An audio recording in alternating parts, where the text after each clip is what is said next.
Raibuma reibais padoms. Man ir jācep cepumi, un, protams, es nogriezu cepam papīru no ruļa, un man viņš salokās. Pavisam nesen, pirms pāris mēnešiem, es tādu ieraudzīju, ka var izdarīt vienkārši šādi.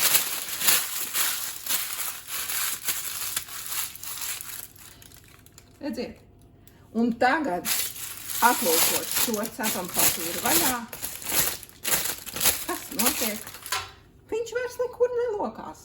Un mēs varam ievietot tik lielu, kāds ir nepieciešams mūsu izvēlētajā pannā. Nekas nekrolējās, nekas nelokās un lieku virsū to, kas man ir jācep. Raibuma reibais padoms no manis, saimnieko Liene.